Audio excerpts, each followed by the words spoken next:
Hi guys! Good morning! Ngayon mga loves, magluto tayo ng lunch. Breaded fish ang ating lutuin ngayon. Yan, ito yung ating fish fillet. Una natin gagawin, lagyan natin ng lemon. Lagyan natin ng salt.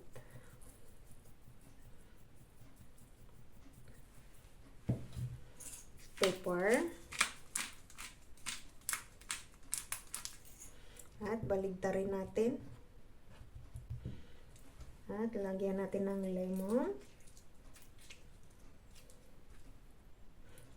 Para medyo maasim-maasim siya mga loves ang ating isda. Kabilyaw ang tawag dito mga loves sa ating fish. Hindi ko alam kung anong tawag dito sa inyo, pero dito sa Germany ang tawag dito ay kabilyaw. Ayan, iset aside natin. Patuloy lang po tayo mga loves hanggang matapos yung ating isda. Salt. At ang ating pepper.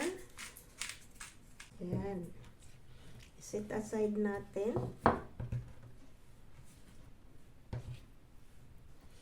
Ayan. Ayan, ito na siya mga loves. Tapos na natin siyang lagyan ng lemon juice, salt at saka pepper.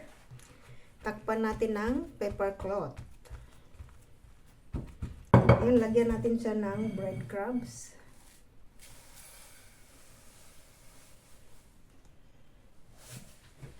Ang ating flour. Ang ating egg.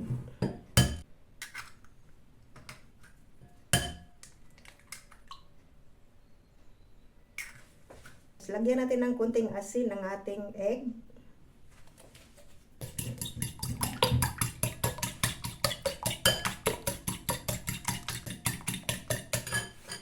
Ayan. At ang ating breadcrumbs, haluan natin ng 2 tablespoon parmesan. Parmesan cheese. Haluin natin. Ayan.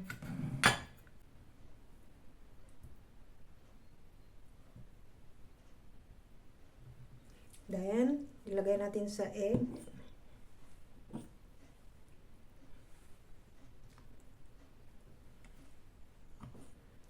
At ilagay natin sa breadcrumbs.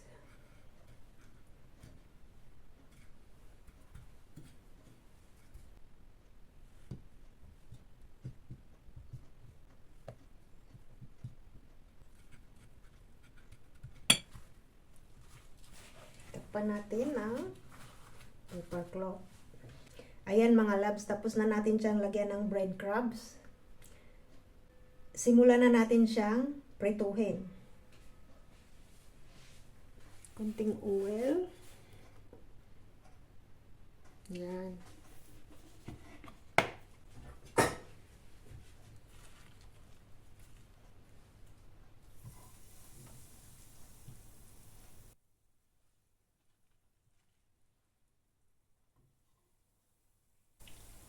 Ayan, prituhin na natin mga loves.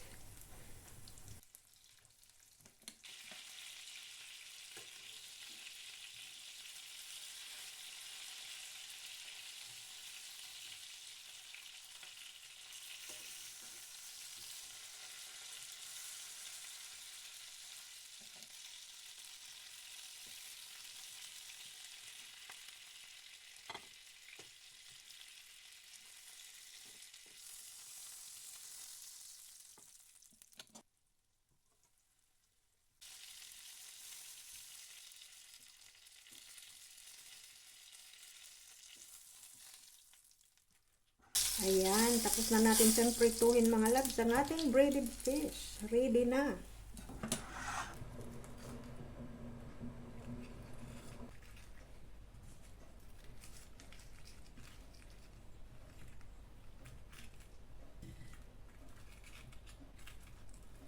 Ayan.